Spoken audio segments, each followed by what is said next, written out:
자연스럽다는 듯이 콧방귀를 뀌었습니다. 아, 뭐야, 영감님? 지금 경찰에 신고라도 하게? 아니면 저 멀리 계신다는 그 사단장 할아버지한테 꼰지르시게? 해보라고. 그 양반이 지금 헬기 타고 날아오기라도 한대? 황 병장의 조롱에도 박 사단장은 눈 하나 깜짝하지 않았습니다. 그는 그저 연결음이 끊기고 수화기 너머에서 묵직한 목소리가 들려오기만을 기다렸습니다. 잠시 후 뚜하는 소리와 함께 전화가 연결되었습니다. 박 사단장은 스피커폰 버튼을 눌렀습니다. 면회실 전체에 전화기 너머의 목소리가 울릴 수 있도록 말입니다. 그는 지극히 평온한, 하지만 그 어떤 분노보다도 더 차가운 목소리로 입을 열었습니다. 철의 형님, 나 태준인데. 황 병장의 얼굴이 순간 굳었습니다. 형님이라는 그 호칭, 너무나도 자연스럽고 너무나도 일상적인 그 부름, 그건 연기가 아니었습니다. 하지만 그는 애써 태어난 척 이 모든 것이 잘 짜인 연극일 뿐이라고 스스로를 속였습니다. 박 사단장의 말이 이어졌습니다. 지금 형님 부대 정문 면회실에 와 있네. 그때였습니다. 전화기 너머 수화기를 뚫고 나올 듯한 거대한 산사태와도 같은 이철의 군단장의 목소리가 면회실 전체를 뒤흔들었습니다. 태준이냐? 지금 거긴 어쩐 일인가? 황 병장의 다리가 자신도 모르게 탁 하고 풀릴 뻔했습니다. 그 목소리, 그건 이 부대에 부임해 올 때 멀리서 전입신고를 하며 들었던 꿈에서도 잊을 수 없는 이 부대의 지배자, 별세계 군단장의 목소리가 틀림없었습니다. 박 사단장은 여전히 황 병장에게서 시선을 떼지 않은 채 담담하게 말을 이었습니다. 아니, 별일은 아니고 자네 부대 황일철 병장이라는 놈이 지금 내 어깨를 밀치네. 전화기 너머에서 이철의 중장이 숨을 멈추는 소리가 선명하게 들렸습니다. 날 사칭범이라고 모욕하는 건 뭐 그럴 수 있다 치고 이거 형님 부대 군 기강이 아주 볼만해. 지난달에는 내 며느리가 이놈 앞에서 무릎까지 꿇었는데 오늘은 내 손주놈 뺨을 때리고 발로 짓밟으려 하는군. 그 말이 끝나기가 무섭게 수화기 너머에서 지옥의 분노가 터져나왔습니다. 뭐라고? 그것은 인간의 목소리가 아니었습니다. 수십 년간 전장을 누벼온 노장의 모든 것을 찢어발기는 듯한 포효였습니다. 자네 지금 어디야? 3군단 정문 면회실. 거기 꼼짝 말고 있어. 지금 당장 헌병대 보낸다. 박 사단장은 그저 조용히 전화를 끊었습니다. 면회실 안은 방금 전에 그 소란스러움은 온데간데 없이 마치 공동묘지 한가운데에 서 있는 듯한 지독하고 섬뜩한 정적에 휩싸였습니다. 황일철 병장, 그의 얼굴에서 모든 핏기가 사라졌습니다. 그는 방금 자신이 들은 것이 무엇인지 자신의 뇌가 이해하는 것을 필사적으로 거부하고 있었습니다. 아니야, 그럴 리가 없어. 저 영감탱이가 진짜 박태준 사단장이라고? 그리고 방금 전화한 사람은 우리 군단장님이고 그의 동공과 격렬하게 흔들리기 시작했습니다. 그의 옆에 서 있던 김상우 상병은 이미 상황 파악이 끝난 듯 나는 아무것도 모른다는 표정으로 슬금슬금 뒷걸음질 치기 시작했습니다. 바닥에 쓰러져 있던 지우는 고통도 잊은 채 멍하니 할아버지를 바라보았습니다. 한소영은 지금 이 비현실적인 상황이 도대체 무엇인지 그저 두 손을 모아 쥔 채 숨도 쉬지 못하고 서 있었습니다. 1분, 2분, 3분, 시간이 마치 영원처럼 흘러갔습니다. 바로 그때였습니다. 저 멀리서부터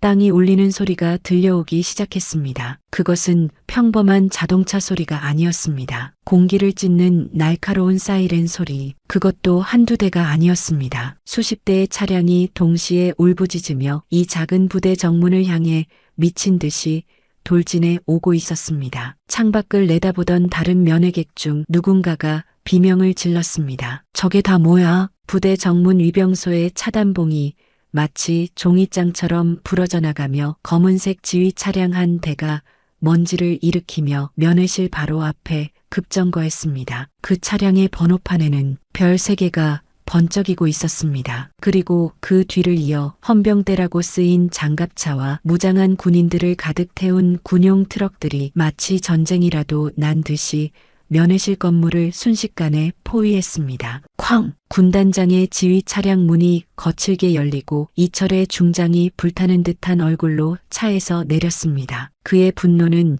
그의 어깨에 달린 별 3개보다도 더 무겁게 주변을 짓눌렀습니다. 그는 면회실 문을 발로 차듯 열고 들어왔습니다. 모든 면회객들과 병사들이 그 살기에 눌려 공포에 질린 채 굳어버렸습니다. 이철의 중장의 불타는 눈이 면회실 안을 훑쳤습니다. 그리고 낡은 등산 조끼를 입은 채 가만히 서 있는 박태준 사단장을 발견했습니다. 다음 순간 이 면회실에 있던 모든 사람들이 평생 잊을 수 없는 광경을 목격했습니다. 대한민국 육군 3군 단장, 별 3개의 이철의 중장이 낡은 등산 조끼를 입은 초라한 행색의 노인, 별 2개의 박태준 사단장을 향해 두 발을 탁 소리나게 모으고 칼날 같은 거수 경례를 붙였습니다. 충성, 그의 목소리가 면회실 전체를 울렸습니다. 괜찮으십니까?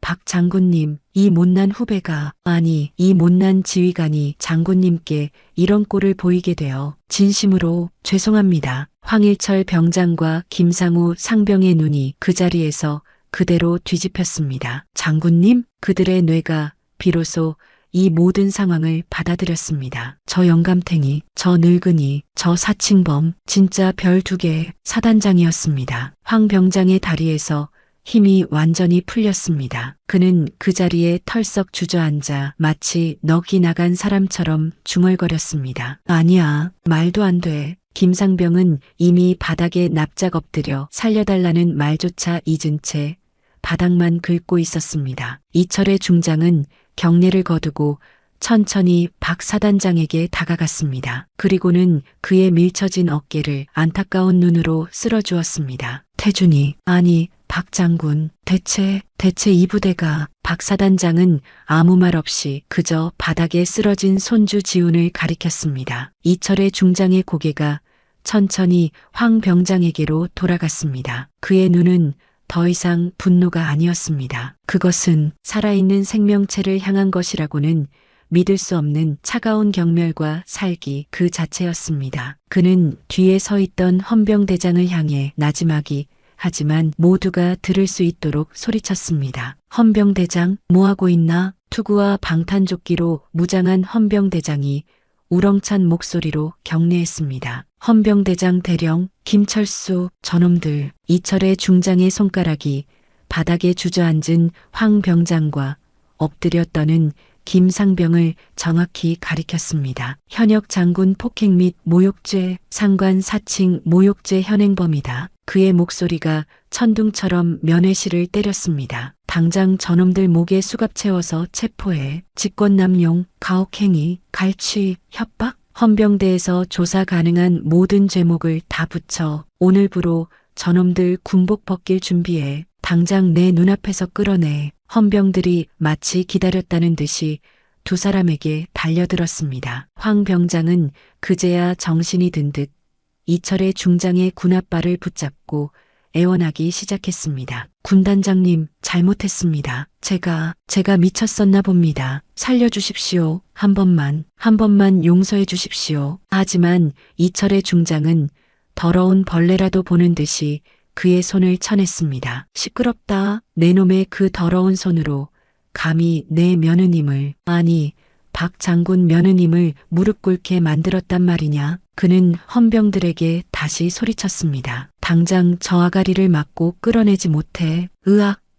살려주세요. 황 병장과 김상병은 짐승처럼 울부짖으며 마치 개처럼 헌병들에게 질질 끌려나갔습니다. 면회실에는 다시 무거운 정적이 찾아왔습니다. 통쾌함, 경악, 그리고 안도감. 한소영은 그 자리에 다리가 풀려 주저앉아 참아왔던 눈물을 터뜨렸습니다. 지우는 이 모든 것이 꿈인 것처럼 멍하니 그 광경을 바라보고 있었습니다. 박태준 사단장은 그제야 손주에게 다가가 흙먼지가 묻은 아들의 어깨를 털어주며 그를 말없이 껴안았습니다. 길고 길었던 한 달간의 지옥이 끝나는 순간이었습니다. 그것은 완벽한 승리처럼 보였습니다. 별 3개의 군단장이 직접 현장을 덮치고 별 2개의 사단장이 피해자로 나선 그 사건, 군은 발칵 뒤집혔습니다. 황일철 병장과 김상우 상병, 그리고 그날 낡은 창고에서 지훈을 집단으로 폭행했던 말년 병사들까지 그들은 모두 그 자리에서 헌병대의 군합발에 짓밟혀 끌려갔습니다. 조사는 신속하고 가혹할 정도로 철저하게 진행되었습니다. 이철의 군단장이 매일 아침 저녁으로 직접 보고를 받았습니다. 그들의 죄목은 상상 이상이었습니다. 신병들의 금품을 상습적으로 갈취한 것, 훈련 중 가혹 행위를 일삼은 것, 그리고 무엇보다 지난 3월 7일 면회실에서 벌였던 일, 즉 한소영을 희롱하고 협박한 죄, 그리고 아들 지훈의 멱살을 잡고 폭행을 시도했던 죄까지 그 모든 추악한 진실이 낱낱이 드러났습니다. 특히 황 병장이 소영의 손목에 제압당한 뒤 앙심을 품고 지훈을 낡은 창고로 끌고 가 집단 구타를 하고 500만 원을 요구하며 협박했던 사실이 밝혀졌을 때 이 군단장은 들고 있던 보고서를 찢어버릴 듯이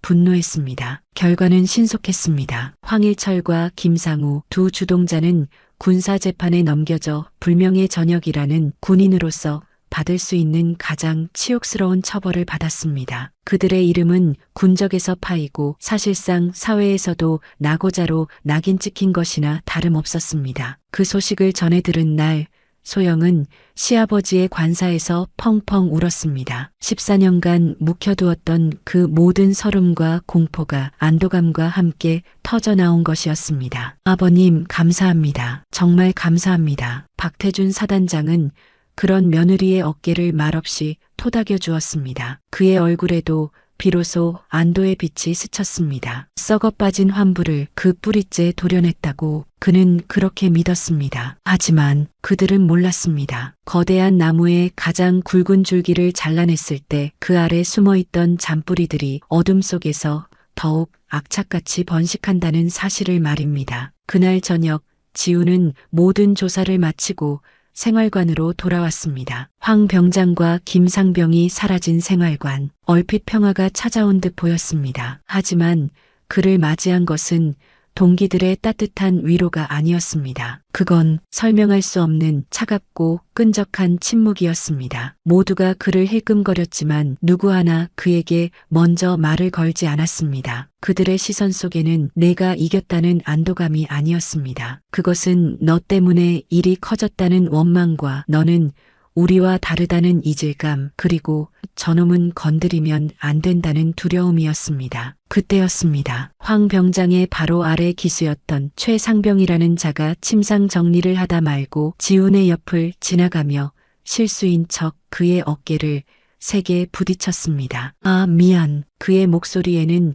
미안함이라고는 1초도 담겨 있지 않았습니다. 그는 씩 웃으며 지훈의 귓가에, 하지만 생활관 모두가 들을 수 있을 만큼의 크기로 속삭였습니다. 몸 조심해라, 박이병. 아니, 장군님 손자 나리께서 행차하셨는데 내가 미처 못 봤네. 그 한마디가 모든 것을 결정지었습니다. 지훈은 그 순간 자신이 황 병장이라는 괴물 하나를 물리친 영웅이 아니라 생활관 전체를 적으로 돌린 배신자가 되었음을 깨달았습니다. 할아버지가 투스타라 선임 찌른 놈, 그것이 바로 그날부로 지훈에게 붙어버린 끔찍한 낙인이었습니다. 그날부터 지훈의 진짜 지옥이 다시 시작되었습니다. 황 병장의 폭력은 차라리 견딜만 했습니다. 그것은 눈에 보이는 언젠가 끝날 고통이었으니까요. 하지만 지금 시작된 이 지옥은 보이지 않았습니다. 소리도 없었고 증거도 남지 않았습니다. 그것은 지훈의 영혼을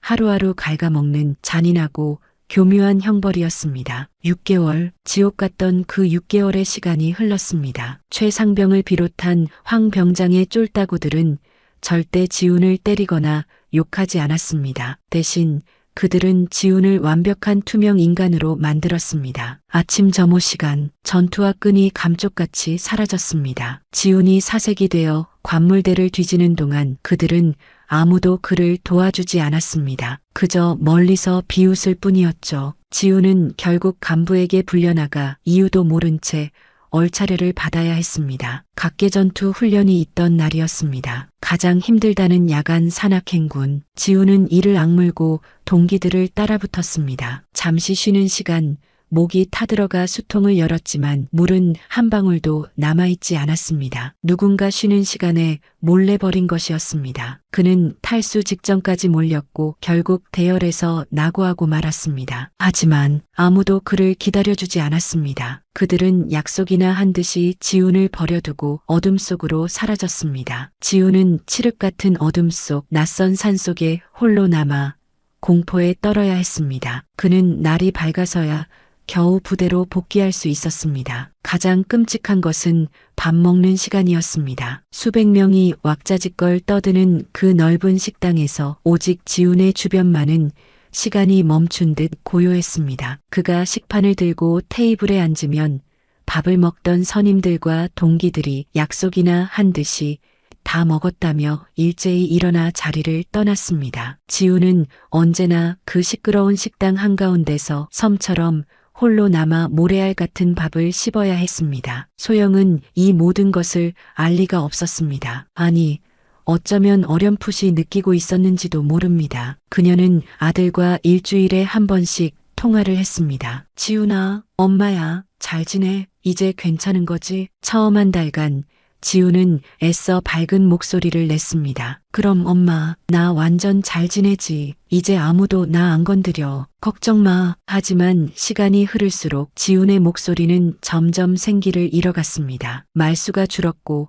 그가 가장 자주 하는 말은 괜찮다는 말이었습니다. 엄마, 나 괜찮아. 훈련이 좀 힘들어서 그래. 응, 밥도 잘 먹어. 걱정하지 마. 정말이야. 그 괜찮다는 말이 소영의 귀에는 살려달라는 비명처럼 들렸습니다. 그녀는 밤마다 잠을 설쳤습니다. 아들이 겪고 있을 고통이 마치 자신의 고통인 것처럼 느껴졌습니다. 그녀의 마음속에 끔찍한 죄책감이 싹트기 시작했습니다. 내가 또 이를 키운 거야. 그녀는 생각했습니다. 그날 내가 만약 유도 기술을 쓰지 않았더라면, 그냥 참고 맞았더라면, 아니, 아버님께 말씀드리지 않았더라면 아버님의 그 무서운 별들이 그 짐승들을 치워버리기는 했지만 그 대신 내 아들을 더 깊고 어두운 지옥으로 밀어넣은 건 아닐까? 시아버지의 별이 모든 것을 해결해주지 못했습니다. 오히려 그 별이 아들을 지켜주는 방패가 아니라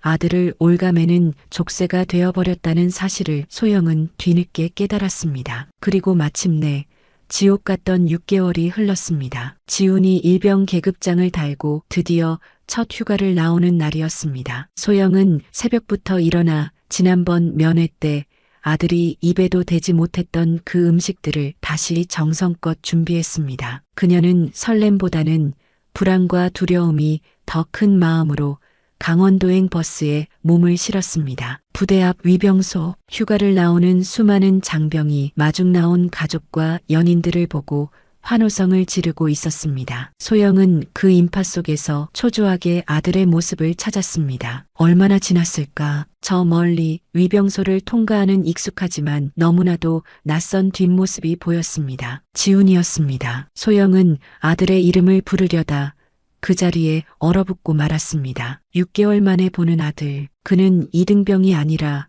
1병이 되어 있었습니다. 하지만 그게 다였습니다. 20살의 풋풋함은 온데간데 없었습니다. 햇볕에 검게 그을린 얼굴은 살이 쏙 빠져 광대뼈만 앙상하게 드러나 있었습니다. 그리고 무엇보다 눈, 아들의 두 눈, 그토록 총명하고 반짝이던 그 눈이 마치 모든 빛을 잃어버린 것처럼 텅 비어 있었습니다. 그는 그저 감정이 없는 인형처럼 멍하니 앞만 보며 걸어 나오고 있었습니다. 엄마, 지훈이 소영을 발견하고 그제야 텅 빈 눈에 억지 웃음을 지어 보였습니다. 소영은 아무 말도 하지 못하고 달려가 아들을 와락 껴안았습니다. 군복 너머로 느껴지는 아들의 몸은 나뭇가지처럼 가늘고 차가웠습니다. 그녀의 품에 안긴 아들이 아주 작은 목소리로 속삭였습니다. 엄마 나왔어. 그 한마디에 소영의 심장이 무너져 내렸습니다. 이것은 승리가 아니었습니다. 그날 면회실에서의 통쾌한 복수는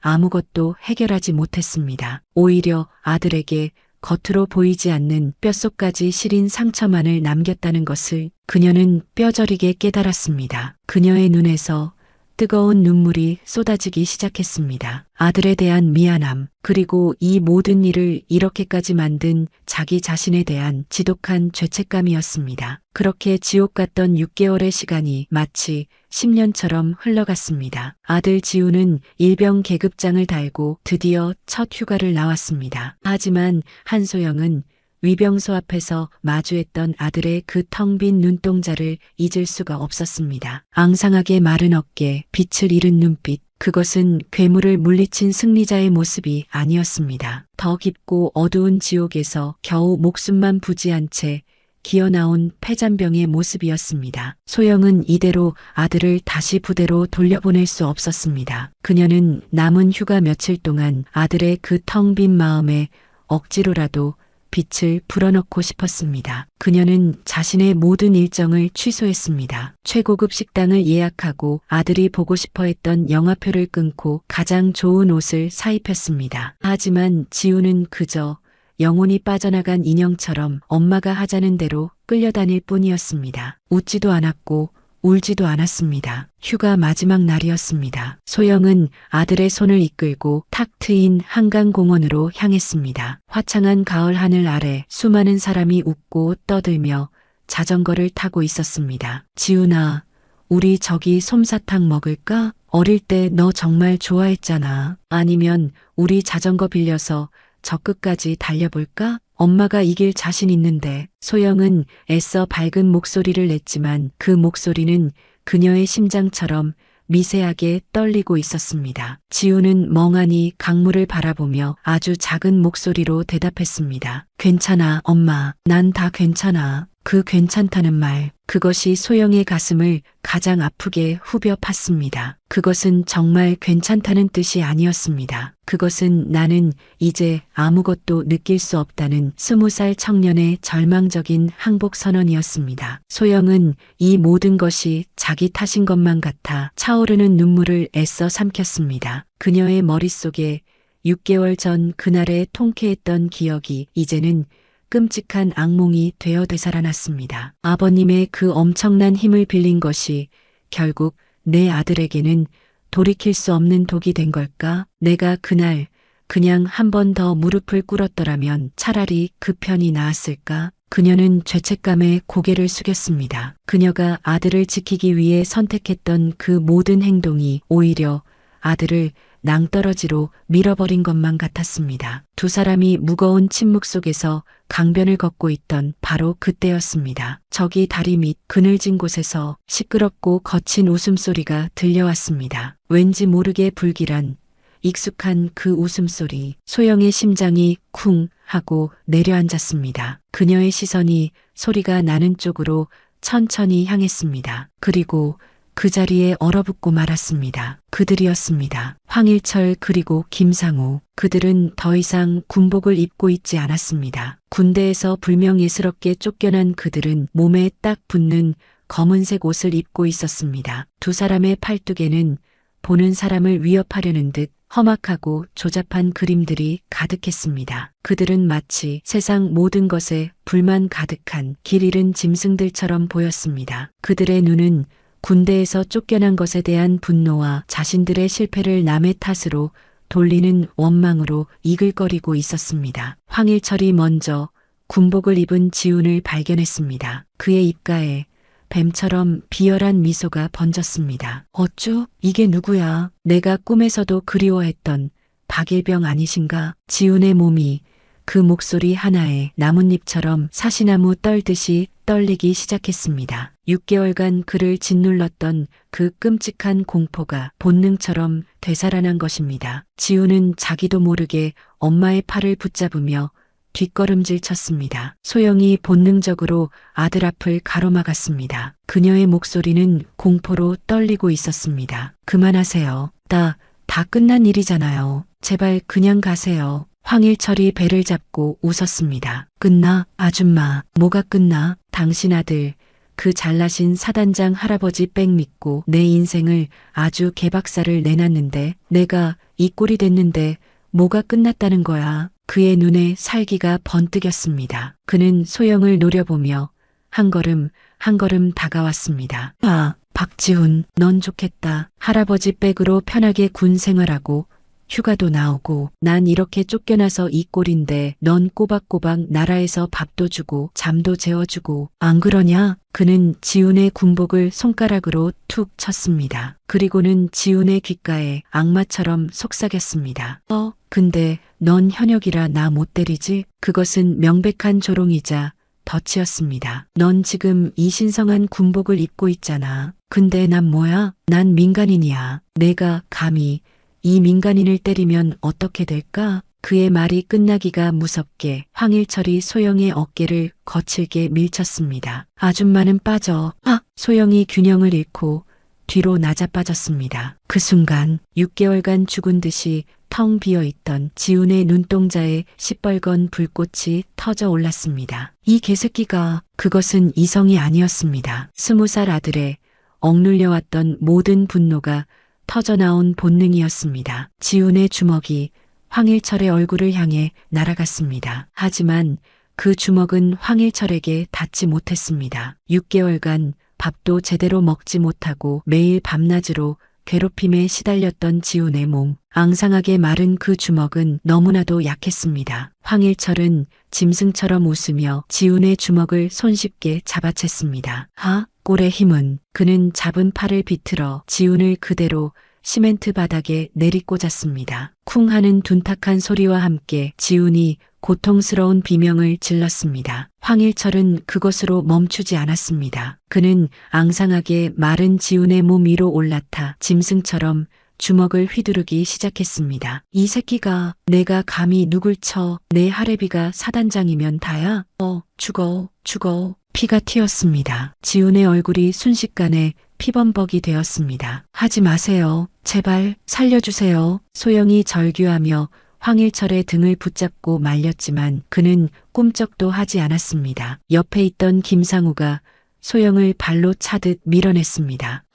저리 꺼져. 아줌마. 소영은 다시 한번 바닥에 나뒹굴었습니다. 그녀의 눈앞에서 목숨보다 소중한 아들이 피를 흘리며 죽어가고 있었습니다. 황일철이 마침내 주먹질을 멈췄습니다. 그는 숨을 헐떡이며 바닥에 쓰러진 지훈의 머리채를 잡아 올렸습니다. 그리고는 지훈의 귓가에 승리자의 목소리로 속삭였습니다. 넌 끝났어, 새끼야. 그는 구둣발을 들어 지훈의 가슴을 짓밟으려 했습니다. 넌 오늘 민간인 폭행 현행범이야. 휴가 복귀? 웃기지 마. 넌 오늘부로 영창 간다. 새끼야. 영창. 그 한마디가 소영의 뇌리에 비수처럼 박혔습니다. 안 돼. 그녀의 눈앞이 하얗게 변했습니다. 모든 것이 끝났습니다. 시아버지의 별도, 군단장의 힘도 지금 이 순간 이 한강 공원 바닥에서는 아무런 소용이 없었습니다. 민간인을 폭행한 현역 군인, 모든 증거는 아들에게 불리했습니다. 그녀의 머릿속에 14년 전 남편의 장례식장에서 들었던 그 저주 같은 목소리들이 환청처럼 다시 울려 퍼지기 시작했습니다. 쯧쯧, 저 어린 것이 고아라는데 팔자가 사나워서 어떻게 감당할까? 안 돼. 내 아들을 내 손으로 영창에 보내게 생겼구나. 그녀의 몸이 본능적으로 움직이기 시작했습니다. 그녀의 무릎이 다시 바닥을 향해 굽혀지고 있었습니다. 빌어야 해. 무릎을 꿇어야 해. 지난번처럼 싹싹 빌어야 해. 그녀가 아스팔트 바닥에 다시 한번 그 치욕스러운 무릎을 꿇으려던 바로 그 순간이었습니다. 아니, 그녀의 무릎이 바닥에 닿기 직전 허공에서 멈췄습니다. 아니야. 그녀의 고개가 아주 천천히 들렸습니다. 내가 여기서 또 무릎을 꿇으면 내 아들은 평생 저 짐승의 발 아래에서 오늘을 기억하며 이 악몽 속에서 살게 된다. 그녀는 피투성이가 된 아들을 바라보았습니다. 그리고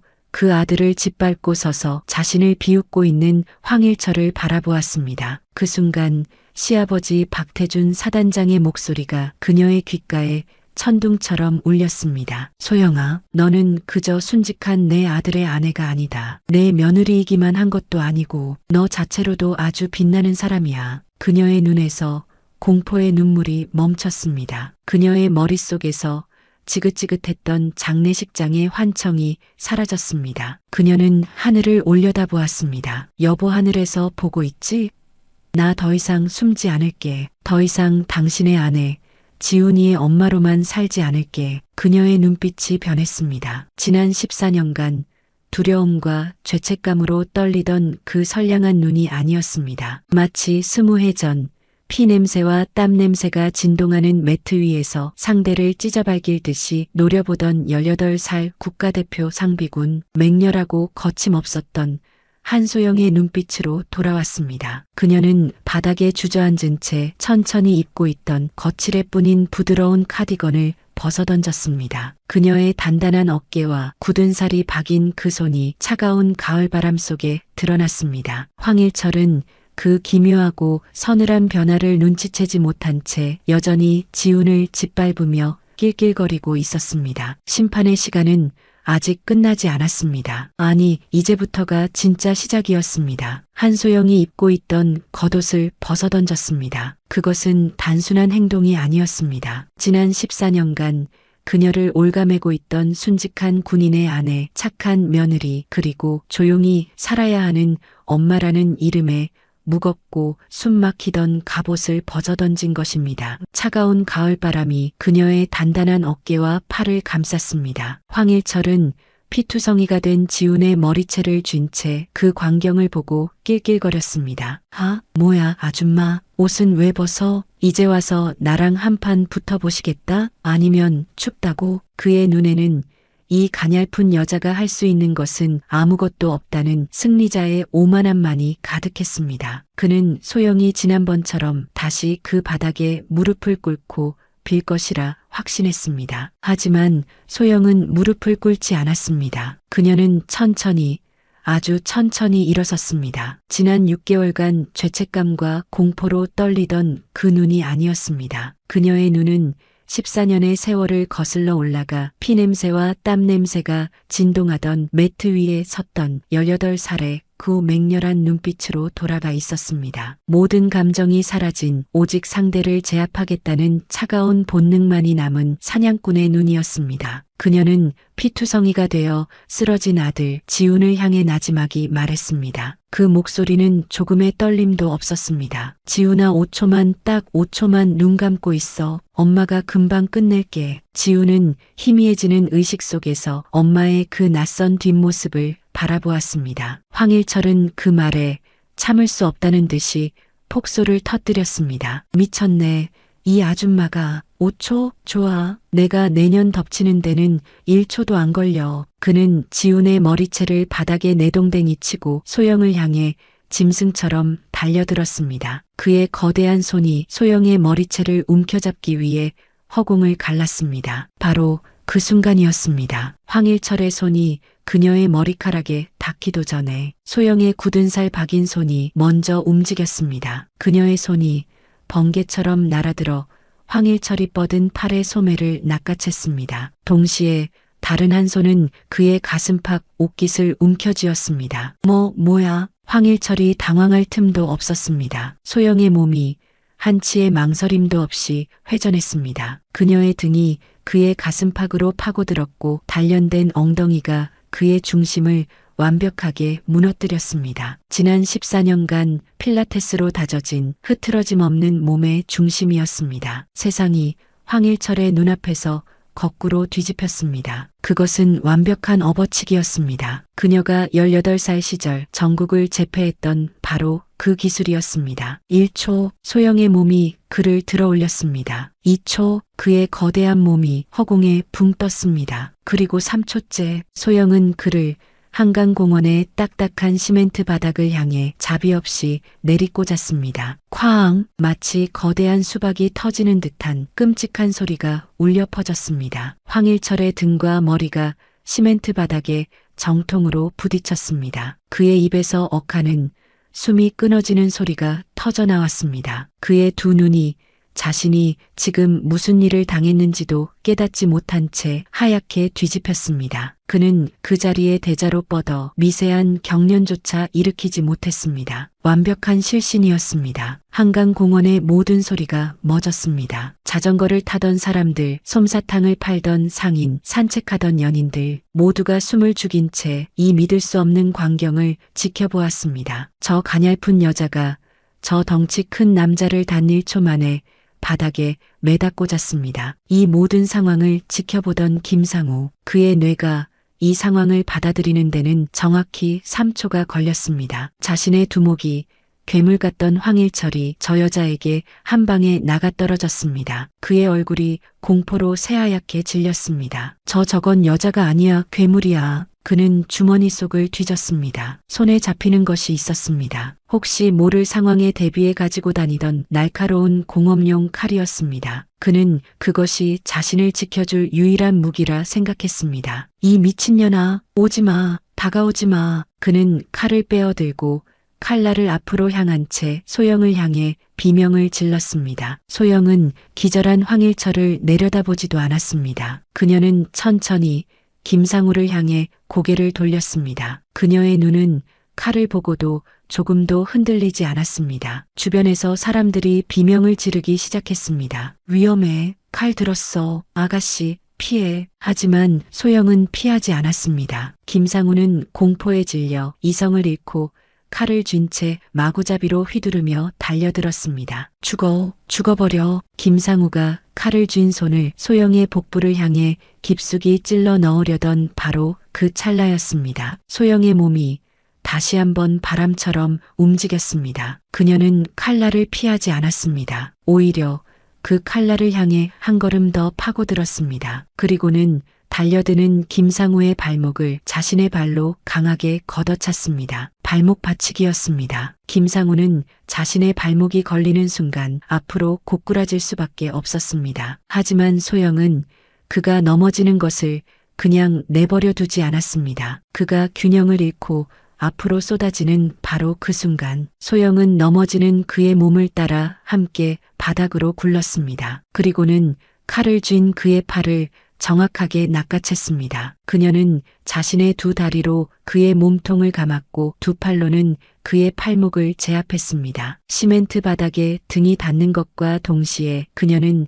자신의 허리를 들어 올리며 그의 팔을 반대 방향으로 꺾어버렸습니다. 팔가로 누워 꺾기, 관절 지옥이라 불리는 가장 고통스러운 기술이었습니다. 우두두둑, 인간의 뼈가 부서지는 끔찍하고 서늘한 소리가 비명소리를 뚫고 울려 퍼졌습니다. 으악! 김상우의 입에서 차마 인간의 것이라고는 믿기 힘든 처절한 비명이 터져 나왔습니다. 그의 손에서 칼이 챙그랑 소리를 내며 아스팔트 바닥으로 떨어져 나갔습니다. 그의 팔꿈치 관절이 완전히 반대 방향으로 꺾여버린 것이었습니다. 소영은 그제야 제압했던 팔을 풀고 자리에서 일어났습니다. 그녀는 땀 한 방울 흘리지 않았습니다. 그저 조금 거칠어진 숨을 몰아쉴 뿐이었습니다. 한강공원은 지독한 정적에 휩싸였습니다. 한 명은 기절한 채 뻗어 있고 다른 한 명은 팔이 부러진 채 울부짖고 있었습니다. 그리고 그 가운데